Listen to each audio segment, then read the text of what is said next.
You are listening to the Big Scuba. This is an audio-only episode.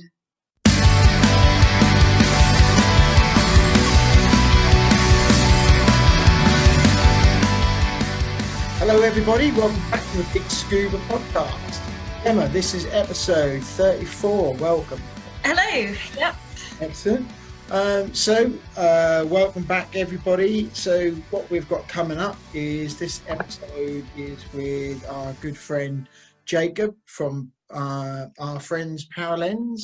They talk about the new Vaquita camera and plus a few other bits and pieces. So before we get into Paralenz, let's talk a little bit about what we've been up to. What we've been up to then, Gemma? Oh, we haven't been out under the water. We've been on the water on our paddleboards and kayaks. Yeah, it's been really good. Yep. Took our friend Jodie down the river to have a look around the Bungay Loop. Yep. To have a look around the wilds of Bungay. And also we had Scuba Honey. She came and joined us as well. It was really quite a nice day, apart from the odd shower here. Yeah, but it made the most of some bright weather, and it was good. And it was not cold, was it? No, I was surprised to see so many trees that had come down. Yeah, there was a lot. Yeah, the river was quite high, quite flowing, quite fast. So, but we saw a fair bit of fish. And, life. Yeah, which was really good. Yeah, I'm hoping that we can get to dive that stretch at some stage. Yeah, that would be good. There's a few couple of areas where it sort of broadens out, which might give us a chance there to actually get out the main flow and sort of see what's about. There's a bit of depth there as well. There's about, I think most of the river got to about 3 meters thereabouts, maybe a bit more in some places. There's a little bit of history with that river. Just around the corner, there's an old bathhouse. So that'd be quite interesting to see what was there, Yeah.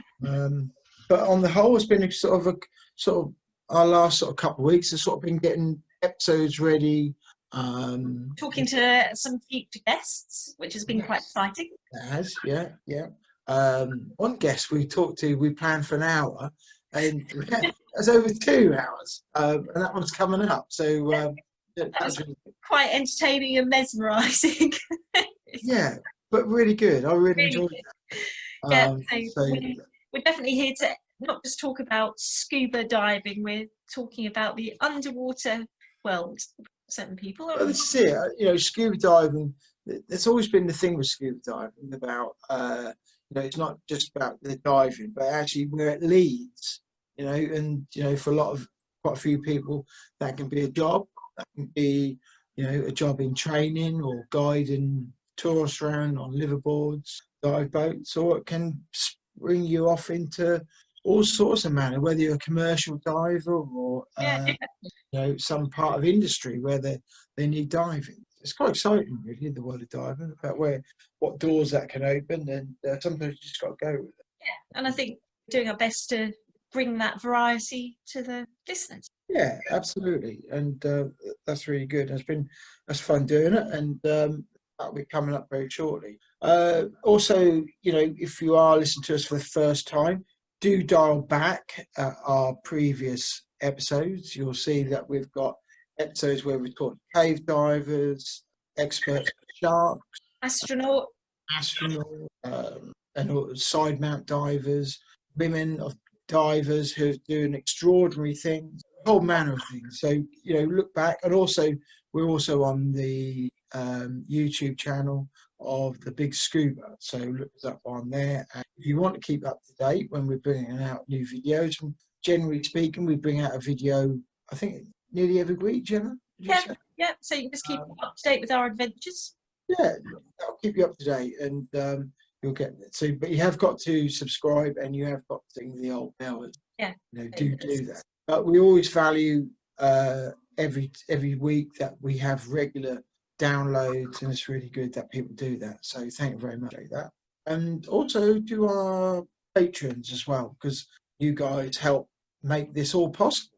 Yeah. You help pay for some of the bills. So Paralenz. Let's have a little chat about Paralenz. So a couple of months ago, they gave us one of their cameras to use, and we've been using that on different places, haven't we? We use it abs when we're scuba diving. You've had it attached to your mask, haven't you? Yeah, yeah. And I was a bit, I've never done that before, because when I've had cameras, I've always held them, or I've had them on, and I've tried with a wrist mount type thing. I've had them on a chest mount type thing. And there's pros and cons with all of them, really.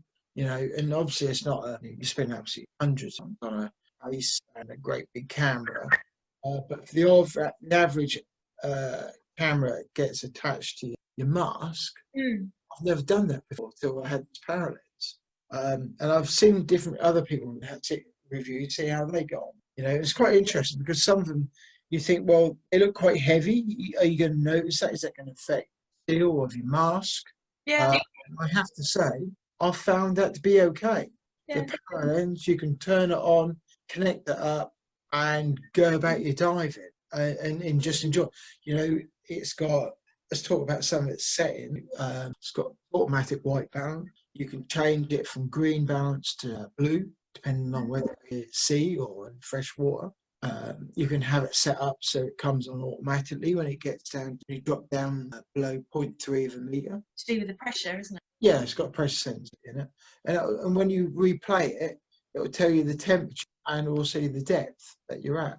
Yeah, so it's recording, all different statistics while you're there, and location as well.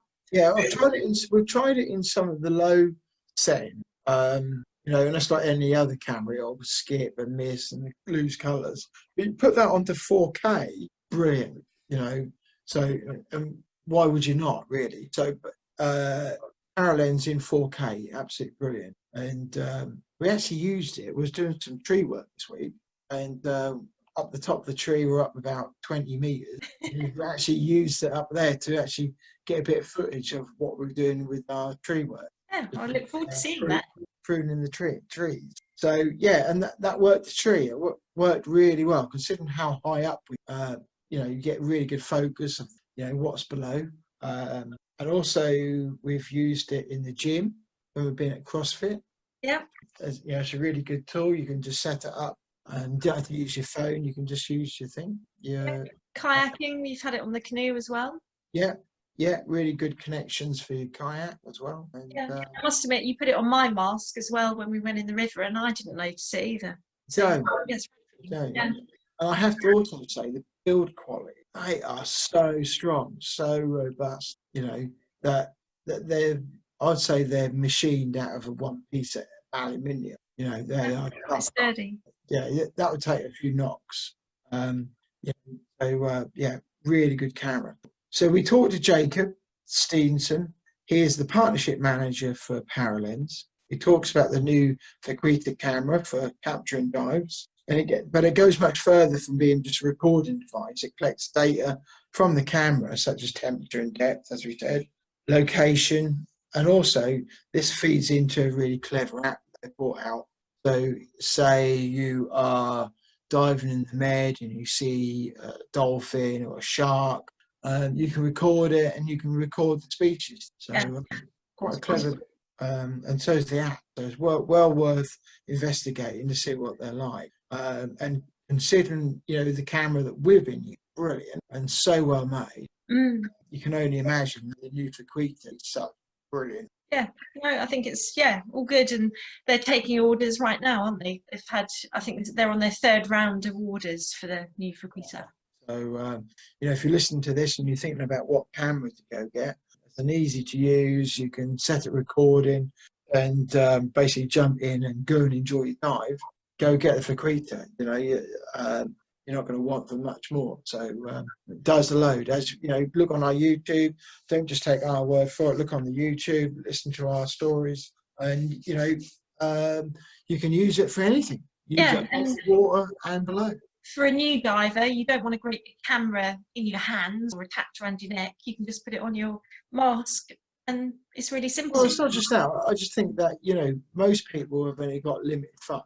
And if you want a good camera, you really would want to use that camera for as many things as possible. you know, you can't. It's difficult to use your phone underneath, and it's difficult getting your phone out. So you can. I think we've kind of proven that you can actually use the Paralenz camera for a whole manner of different. Yeah. You know, so yeah, you know, they're a brilliant bit of kit. So I think that'd be enough of us waffling on, and I think we should crack on with the interview with Jacob, don't you? Yep. So here is Jacob on episode 34. Hi Ian, hi Gemma. Hello, hi, nice to see you. And likewise, how are you? Yeah, very well, thank you. Yeah, thank you for joining us. Thank you. Whereabouts are you based? Are you in Denmark? Yeah, we're in Copenhagen, Denmark, yeah. But thanks for reaching out, guys. It's really a pleasure. I could understand that you have reached out a couple of times, but I apologize for not getting back to you before now. It's all right. You know, it's busy times at the moment for everybody, so it's good, you know, in that respect. So, you know, don't worry, you know, we know what it's like, especially as you now just brought out the new camera as well. So things must be really busy. It is, but it's perfect timing for something like this. So yeah. Okay. Well, Jacob, you know, would you like to just sort of explain a bit about who you are and, you know, what do you bring to the little big chat of today? Yeah, I mean, I would like, you know, for a starting point to you know, I was really interested in having this, you know, nice casual chat and tell everyone about the company and the journey we've been through to the extent that you wanna go into that. And it's quite a young company, isn't it? Yeah. So and I'd also like to tell a little bit about the product, of course, and our mission moving forward. But yeah, I could start out with myself. I'm the partnership manager. My name is Jacob Steensen. I'm the partnership manager of Paralenz. I joined the project a month into it.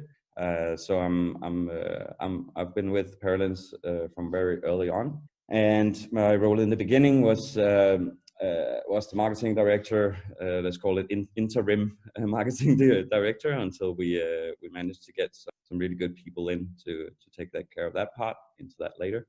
But now my mission and my reason for being in general, and my reason for being here is to make partnerships that really help us make impact. Yeah. And that's on the conservation side, bridging, you know, science partners with the recreational dive community, but also doing as much as we can to create awareness for the ocean. In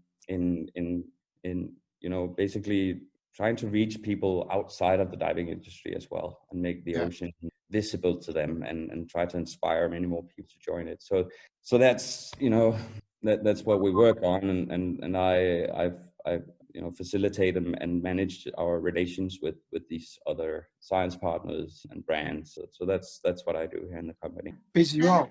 Sorry? A busy role. It is, and you know, when you're very ambitious and you don't take no for an answer, it gets even more busy. You know, that's so true as well, isn't it? Because I think when you've got a passion for something and vision, you know, it's very easy. And a lot of people, in fact, when you think about it, actually, you know, we probably wouldn't have got to the moon if people like Kennedy and all these others had listened to all the doubters and said, can't happen, you'll never do it, you know. And they did, you know, and it's that vision and that passion for having an idea and a product like your camera, and say, right, you know, we're going to change things and we're taking things forward, you know. Exactly. I think actually that at that point, no becomes a motivation, or it's not possible becomes a motivation until you're like almost dead flat on the ground, and you're like, okay, maybe that was possible, but then we'll try something else. So are you actually a scuba diver? Do you dive regularly? Yes. I've been a diving instructor for 10 years. I caught the bug in Sharm el-Sheikh, as many others. Nice one, yeah. In Egypt, which I would dub and others have dubbed the diving capital of Europe, with very, very good reason. So I worked there for 3 years, worked in the Maldives for 3 years, both in a resort and a liveaboard. And I worked in Thailand for the last year that I was an active diving instructor abroad, where I did a lot of videography, underwater videography courses, because that became my passion. Yeah. And then I can actually both say luckily and unfortunately, I got very sick. I had a stomach operation that took me out of the professional diving career for the better part of half a year. Yeah. And of course I was really devastated to lose that, but then after living in Denmark for half a year, I magically ran into these crazy guys at Paralenz, and then the rest is the past 4 years. Exactly. Yeah, no, that's good. So do you get to test these cameras underwater? Do you still have any sort of diving involvement, that side of things? Yeah. So it's mostly out of personal interest. But of course, when there is a camera to test and we have something new that we want to go try out, then the beach is not far away. It is dry suit environment, but that hasn't stopped anyone ever. So yeah, it's there's some test diving going on, and of course leisure when I have time to get to it. And one of our previous guests, I hear, Ranva, who we had on a few days ago. Yeah, okay, yeah, I know Ranva very well. She's a good friend of mine. Yeah, really lovely, wasn't she? Yeah, it was great. Yeah, really enthusiastic about her diving and her experiences. Yeah, it was great. Yeah, no, it's an amazing world. I mean, once you fall in love with that, it's just incredible. Yeah, diving's a small world, isn't it? Yeah, it is. Yeah, you're talking about the whole world, and then there's all these little, come to people, and everybody knows everybody. Yeah. I mean that's what you love about the dive shows, right? It's like this little festival where you meet up with all your friends from all over the world and exchange ideas and brainstorm, and a lot of things they spring out from these meetings. Yeah. So your cameras are sold worldwide, are they? Are you in every kind of continent? Yeah, so our not exactly, but our main markets are US. We do have presence in the UK as well, and then we're focusing a lot on Germany, France, Italy, Spain. Mm-hmm. Right. That's sort of our focus areas. But I mean, after a while now, the chance of finding a Paralenz everywhere is growing. There is also some presence in Australia. Few in South Pacific area as well, like resellers that sells the camera, and we also have a lot of users from that area. Yeah. So it is pretty much worldwide. Yeah. So your main competitors are probably people like GoPro. Yeah, I would say like straight off the top of my head, it's definitely GoPro. Sea Life is also a camera that caters to divers. So in terms of audience and the people we speak to, Sea Life is a competitor, and in terms of use and the demand and how many cameras is out there, it's probably GoPro that are one of the bigger competitors. But when it comes down to using it, it's really about not having to make a compromise when you go down. And it's like every time you take a camera and putting it in a box, you're making a compromise to what you could really do. I mean, we're not trying to replace big rig housings, like the Nordicam housings with the awesome Canon and Panasonic cameras inside them. We see ourselves more in addition to those cameras and that style of photography and videography. But for people that enjoy recreational, photography and videography, or wants to add a video camera to their main photography camera or video camera, that's a great option there, and it's super easy to use. And I think where it comes in first over cameras such as GoPro and DJI is the fact that you don't need a housing. There's no O-rings other than the ones in the cap, the end cap. Yeah. There's a minimum requirement of maintenance, and you always know what it's doing. Battery life is extended, and then the very cool thing is that you have a depth controlled color correction, which means that you don't need to put external color filters on the camera. We measured all the changes in the colors for different watercolors, so blue and green to start out with, but that will become much more sophisticated and automated in the future. But the camera basically knows what colors to add to the depth that it's at. Right. Amazing. So yeah, it's really, really cool. It takes a lot of hassle with extra accessories out of the equation. Yeah, I bet. Yeah. Hello. So we haven't got to the end of our chat with Jacob, but we just wanted to mention about other ways you can support the Big Scuba podcast. Ian and I both enjoy adventures under the water and on the water, and some of these you can view on our YouTube channel. The YouTube channel is called TheBiGScuba, and the links are in the podcast show notes. Take a look, view the videos, and we'd really appreciate it if you could subscribe to our YouTube channel. Ring the bell so you get notifications of any new videos we upload each week. So we look forward to receiving your YouTube subscriptions. If you have any suggestions for guests or topics or a story or an event you wish for us to cover on the podcast, then do please drop us a message. You can direct message us on our Facebook page, our Instagram page, or Twitter, or you can email us. And the email address is TheBiGScuba@gmail.com. We really look forward to hearing from you, and thanks again for your support. So are your cameras for just anybody, or do you have to have experience of using an underwater camera before you kind of progress? I would say it's probably one of the easiest, if not the easiest. Of course, I'm a little bit biased, but but as a former diving instructor, I have been craving this camera for my entire professional career, and also as a recreational photographer, it's really, really good. So I would actually say it's both one of the best starting points that you could choose, both for photography and videography. Yeah. Because it's super simple, easy to use. There are a minimum of settings if you don't want to be able to access those settings. And then on the other range, professional photographers, we have teams that produce content for BBC and Netflix that also uses the camera as not as a main camera, but as a B-roll camera. Yeah. So it's really applicable for every diver and snorkeler and even scientists. And I don't know if I should try and mention a little bit about the camera's capability of locking. Yeah, definitely. Locking the marine data. This is a new feature, isn't it? Yeah. So the first version that we released about 3 years ago, it had the depth and the temperature sensor.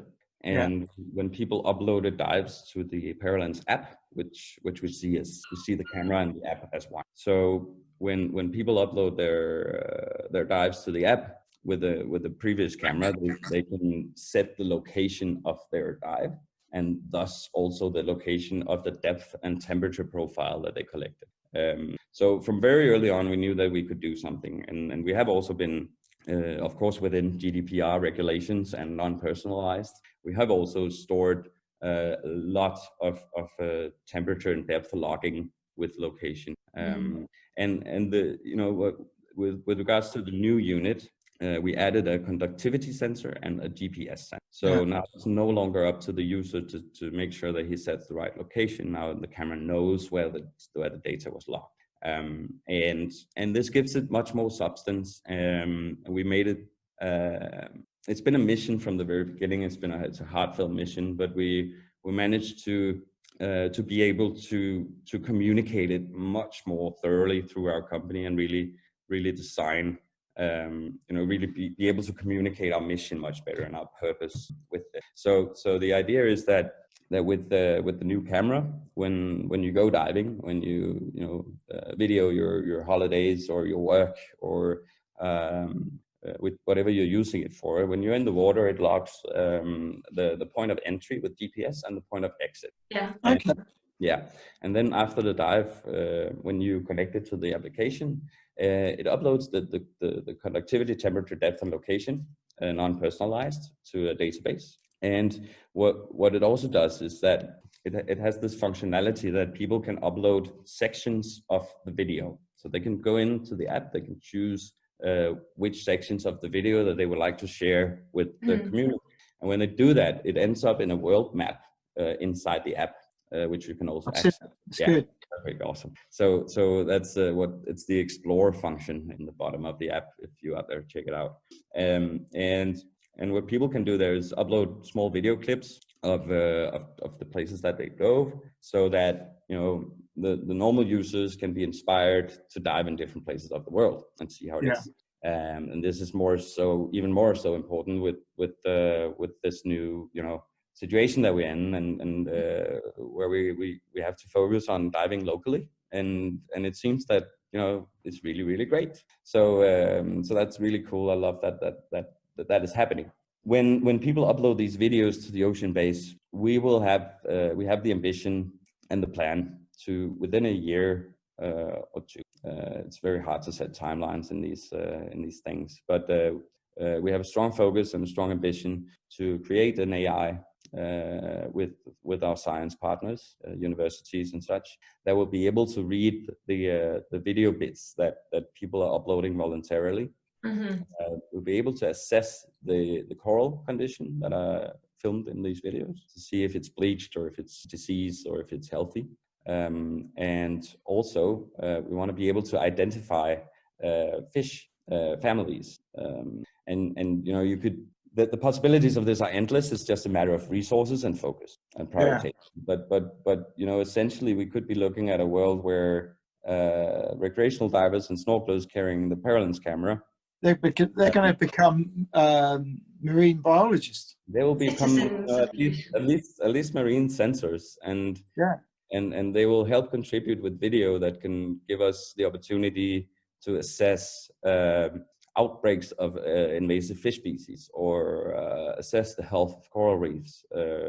There are so many applications. Out of interest, have you been talking to marine biologists? Have you been talking to people like Manta Pacific, Galapagos Whale Shark Projects, those guys? Have you spoke to any of them? I know you're partnered up with Reef World. Yes, and some of the others. Exactly. I mean, I would like to mention all of our partners, because they've been really, really helpful all the way through. If anybody out there would like to read more about them, then it's on our website, paralenz.com. There is a section in the menu called partnerships, where you can read where you can read more about each individual partner. But we're partnering with Beneath the Waves, that are a prominent shark research organization, doing a lot of work for creating shark MPAs. We're working with Dr. Greg Asner from Arizona State University. He runs their Center for Global Science Conservation. Global Discovery and Conservation Science, it's called. So there's some really interesting stuff going on with them. We are working with Save the Med in the Mediterranean. There are really a lot of cool, ambitious, knowledgeable people out there. And the Necton mission, which works to map the deep water layers, to get a better idea of the conditions of those. So I could go into detail about a lot of partnerships, but that's we've spoke to like people like the Manta Pacific and Galapagos Whale Shark Project, and we spoke to some of these other explorers and what have you, and the message comes back is that what you're now doing and planning, and with the new app, all ties in really well with what they're doing and the things that they've said, because they've told us they don't have enough eyes out there to really put all the data together and say, right, and fill in the gap. So they can only go out there for a limited period of time, but then you've got liverboards going out there, tourist diving, so on, and people taking photos. And you have to rely on people to go on the website, tagging when you've seen a certain manta going around. There's all these things you have to do. With what you're doing, you're streamlining that process. So, and it all be done automatically. All you've got to do is go on your Paralenz app, go to the Explorer part, and that's logged. And you can see the photos and the video. So hopefully, really, we'll be getting more data coming in to help organisations like that. Yes, good. Exactly. And with that, I also want to mention that with an eye to limited resources and combined with a crazy ambition and passion for this. We really want to reach out to everyone that thinks, partners and organizations that think that crazy ambition changes the world. Yeah, exactly. But we really want to reach out to. You're completely right, Ian. We really want to reach out to partners and organizations that think that they can help scale the impact that this can create, and for which that we would be a beneficial partner. We'd love to hear from them. There is a bit of response time, but I love hearing about these different organizations and specific cases where we can actually enable divers, recreational divers and snorkelers to really help make a difference. What kind of depth does the camera go down to? What's it capable of? The new camera, it's going, the previous one when it goes down to 250 meters. Oh, wow. The new one, we added another 100 meters, so 350 meters. And I mean, you would say, is that really relevant? I think there's one record breaker that reached about 330. That's it. Is that really relevant? And I mean, your regulator, your regulator can go pretty deep as well, but you're not. Well, it's good to know that if you do go drop your camera in, if you do go for a dive for 10 meters, it's going to work. Yeah, exactly. So it's raised to 350. Yeah, it's about symbolizing strength and durability, but it's also more than that because it makes it applicable as a research and commercial. I've got two things to tell you. Okay, that one, I've been on quite a few dives with people who've got GoPros. I don't know if they had GoPro cases for their GoPros, so don't know that, but they had GoPro cameras at least. Yeah. And after a dive, they found moisture actually inside, and that could be down to all sorts of things. That might not be a genuine case.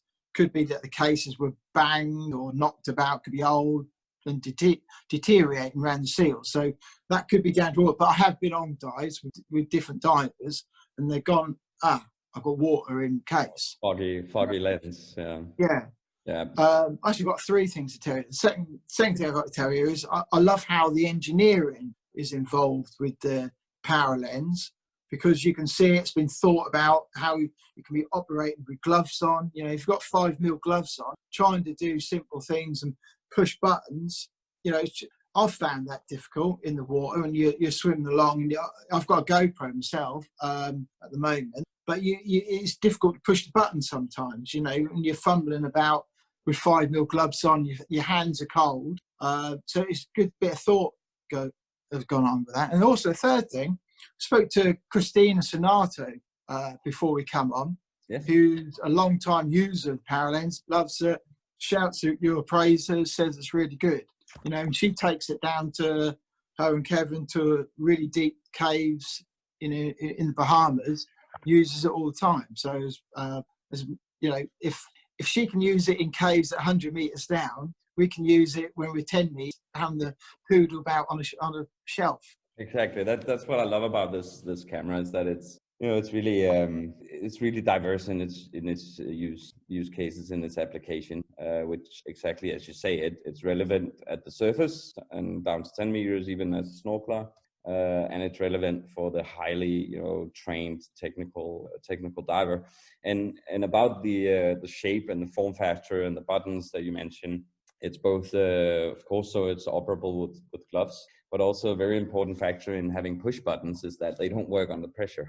Yeah. So when you go deep enough, you actually, if you have for the other competitors action style cameras, if you want a really deep housing, you almost can't push the buttons at the surface because they're calibrated to be able to be at a deeper depth, and vice versa. If you bring a housing that is not designed for depth, then the buttons will be pushed all the time. I think also what's quite might be interesting for you to learn a little bit more about is the story behind the people that that developed the Paralenz. Is that it was a group of actually initially 4 people. They'd been running a product development prototyping company consultancy for 15 years, and working with some of the top 20 companies in Denmark. helping them design and develop products, exhibition material, you name it. If you can think it, they can make it out somehow. And then helping them, source the production in the countries that they have it sourced. And after 15 years, they wanted to try and solve some of their own problems. And one of the guys, Martin Holmberg, is still with the company. There are two of the original founders still with the company. That's good that the original people are still there. Yeah. So, but Martin and Michael are extremely dedicated, passionate people. Martin is a very avid diver as well, and he was so adamant that we needed to make a diving camera, a camera specifically made for underwater, because there are so many compromises. And that's where it started. It required some persistence from his side, because none of the other guys were divers. They were just crazy developers. There were some free divers in between as well. And then that's kind of where it grew out from. So the expertise of knowing how to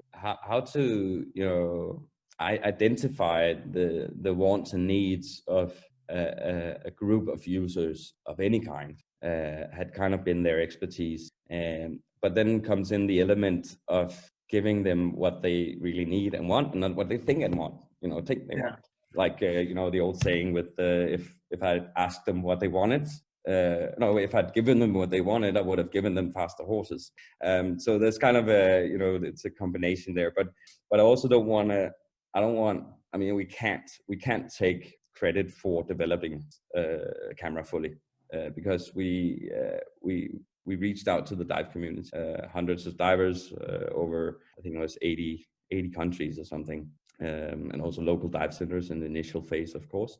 But we reached out to the dive community and asked them, what would you like in a camera? And that's been the starting point. And ever since, we've really taken feedback in from the community. Some massive, great big list. There is a fantastically huge list on our developers' desk in his computer, of course. But yeah, there are a lot of ideas for the future, and it can be frustrating that you have to prioritize, like really narrow down the focus. But that's also how you create success, right? Good idea putting the screen on. Sorry? Good idea putting the screen on. Yeah, so that's a direct feedback from clients that we felt that was such a need. Ideally, or initially, we didn't put it on because we wanted to create a camera that didn't take focus away from it. Yeah. That's also why it has vibration feedback, so you never have to look at it. It has distinct vibration patterns for on and off, for start stop recording, the mode that you're setting it. So even if it's on your mask, you never have to look at it to know what it's doing. As soon as you know it's vibration language, right? Clever, isn't it? Yeah. So, but it still vibrates, so you still don't have to look at it. But now you have the opportunity to see what what is in frame, and that's the other thing. I mean, even though that is there, I'm still not going to use it so much because it's very intuitive in its framing. It's like But do you know what that stops? I've been using another camera, and I used it the other day when me and Gemma went for a shore dive, and got it back, and then I looked at it and I realised that I had a buckle off my BCD in front of it the whole time. It was fine when we were on the beach, got in the water, different position, buckle swings, and that's really annoying. So you can imagine if you have a special day, special dive, and and then that happens, it can ruin it. But at least you can just check. Yeah, exactly. So yeah, great point, Ian. It's really that is something that grew out of the users' feedback. And another thing I can mention is the auto record. So we developed this function, and this was not a part of the camera.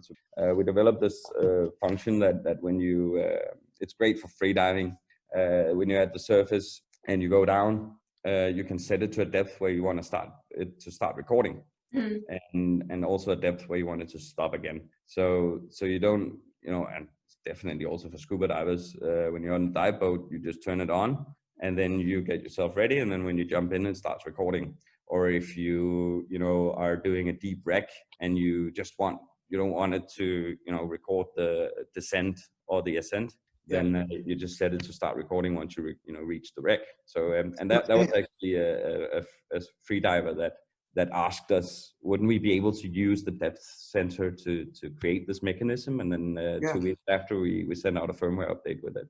That is a good idea, because you're getting rid of more task load in the dive, and anything like that is a good idea. Yeah. So brilliant. Where did the name come from for the new camera? So Paralenz Vaquita, we really want to make impact, and it's not, it's heartfelt, and it comes from the core. So in whichever way we can do it, we will try and do it. And when we started naming it, we didn't want to call it because that's a whale, isn't it? VH or whatever. We wanted to give the a name with the magnitude, and by naming it Vaquita, which you correctly states, it's a whale that is nearing extinction, and it's so close that it is probably too late, to be honest. It's quite sad. There's only 30 in the wild, the last update. Sorry? There's only 30 of them left in the wild, according to the last update. Yes, and I believe there are actually about a third of that. So it's really hard to see. But the reason why we did it is to create awareness, to make people ask questions and like, okay, Vaquita, what is this? And if you Google Vaquita, you will see, the importance of really, focusing on the marine life and helping it out, not just the Vaquita, but other issues as well. So it's all about creating awareness. So Jacob, we don't have too much longer left. Where do people need to go to find out more about the Vaquita? How much is it? Is it available in the UK? Is it out yet? So you can go to our website, paralenz.com. We have all the different sections there where you can read more about the specifics that interest you, and we have a blog as well where you can read about what we're doing with our partners and stories. The camera is available for pre-order now, and the first batch, which we will ship in September, is already sold out. The October batch is nearing its end. So if you wanna be sure to have a camera before October, then now is the time. The camera is 749 euros. Okay. So I don't have the pound price now, but you can go and get on for around about the same. So yeah. So but you can go to the website and check out all the details for the camera. I would also encourage you all to download the app. App. You don't need the camera to really see how cool it is. You can download a test dive. You can access all of the dives that are uploaded by the users. So that's a great way of getting to know Paralenz. And also one last thing is our Facebook group. Of course, we are on Facebook with just search Paralenz, but we have a Facebook group called Paralenz World, where I think we're reaching 5,000 users now. That many of them has a camera, and you'll get as unbiased comments as you can get from a Paralenz user. But there you invite the comments, you got to expect it all. Yeah, so paralenz.com, download the app and go check out the Paralenz World. Yeah, that's great. Brilliant. Yeah, it's really interesting. Because I think for some divers, they won't have thought about cameras and the concept of what it can do. Yeah. That'd be awesome. Yeah, it's been lovely talking to you. It's really interesting. Yeah, it's been good. Likewise, thank you so much, guys. Yeah, and keep in touch if you've got anything that you want us to share. That'd be great. Yeah, do use us. So just fire it over. We'll put it around on our social media and everything. Okay. Yeah. But thank you very much. Thanks for your time. Yeah, thanks, Jacob. Nice to meet you. Yeah, good weekend. Bye. Cheers. Cheers.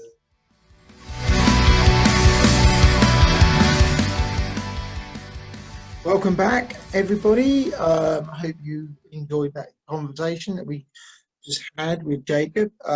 Really nice guy, and was a pleasure to talk to. And it's really quite interesting about hearing about the design work and how the thinking evolved about making that all possible. Do you enjoy it, Gemma? Yeah. No, it's quite high tech, and I think it will make a lot of people look at the Paralenz brand and the Vaquita camera.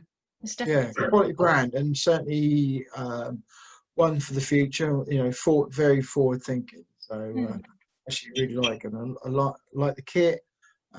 Jacob's a really nice guy, and really like the company and the brand. So and the integration with all the citizen science work, where you can take pictures of animals. It logged your location, your depth, your temperature, and that all feeds into this amazing app as well, which is They do, and I think we strike on this with Monty. You know, when we were talking about the Galapagos, about citizen science with getting involved in supporting these things, and you know, and I think we'll see and hear more of the citizen science as things go on. And it's definitely, once we're all back in the water and out there, I think it will become more important. And absolutely. You know, so that's really good. So thank you, Jacob, for coming on and talking to us. That was really good. And also thank you very much for your continued support in letting us use one of your cameras. Great. Brilliant. Thank you very much. And if you do get a chance, look us up on YouTube. You know, we've got a couple of videos on there now of us and you and Paralenz. Look up the BiGScubaPodcast and you subscribe. Ring the bell. Ring that old bell, absolutely. So that's kind of us, I think, isn't it? I think that's it. And we've got, should we say who our next guest is? Yeah, absolutely. So our next guest is Gemma Smith, obviously a girl diver that's done amazing things at a very young age. She's been through a lot, had a terrible accident, but she's back diving now. She's a technical diver, cave diver, and pretty exciting to talk to. Yeah, it is, and she's a lovely lady. So it's really good, and it'd be really good to share that story with you. So that will be along shortly. So thank you very much for everyone who's downloaded us and tuned in once again, and we'll be with you back very shortly. So see you on episode 35. See you soon. Bye.